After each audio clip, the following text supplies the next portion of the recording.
Avstriyaning Vena shahridagi atom energiyasi bo'yicha xalqaro agentligi bosh qarorgohida yadro xavfsizligi to'g'risidagi konvensiyaning 10-yig'ilishi bo'lib o'tdi.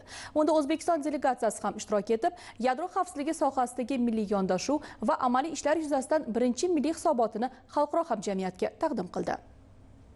O'zbekistonda sanoat, radiatsiya va yadro xavfsizligi sohasida xalqaro hamkorlik izchil kengaymoqda. Joriy yilda Sanoat, radiatsiya va yadro xavfsizligi qo'mitasi Xitoy, Turkiya va Pokiston bilan sohani tartibga solish bo'yicha idoralararo o'zaro anglashuv memorandumlarini imzoladi.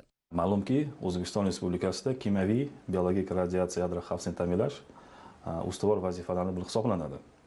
Bu borada Sanoat, radiatsiya yadro xavfsizligi qo'mitasi bir qator konvensiyani bajarishga mas'ul vakolatli organ hisoblanadi.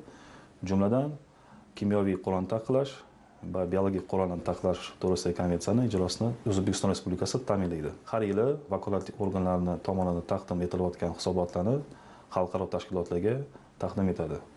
Aytib o'tish lozimki, sanoat, radiatsiya yadro xavfsizligi O'zbekiston nomidan Birlashgan Millatlar Tashkilotida, Yevropa Ittifoqida O'zbekistonning manfaatlarini ifoda qiladi.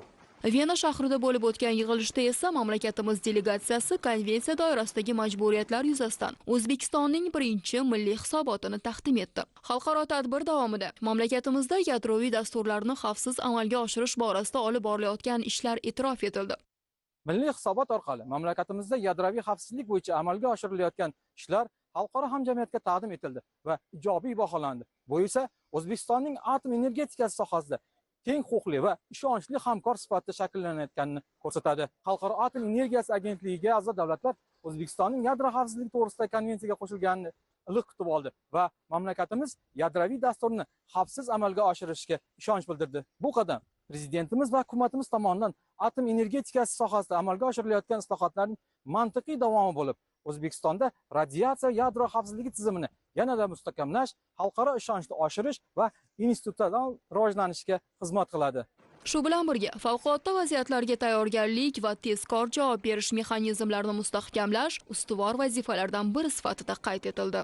O'zbekiston Respublikasi 1994-yildan beri Xalqaro atom energetikasi agentligiga a'zo bo'lgan. 1997-yildan buyon Xalqaro atom energetikasi agentligi bilan texnik hamkorlik loyihalari dasturi asosida milliy loyihalar amalga oshirilmoqda. Shu kunga qadar 40 dan oshiq milliy loyihalar turli yo'nalishlar bo'yicha amalga oshirilgan. O'zbekiston hududida dastlabki atom elektrostansiyasini qurish bo'yicha ishlar amalga oshirilmoqda. Yadro energetikasi infratuzilmasini rivojlantirish bo'yicha ham xalqaro hamkorlik ishlari amalga oshirilyapti.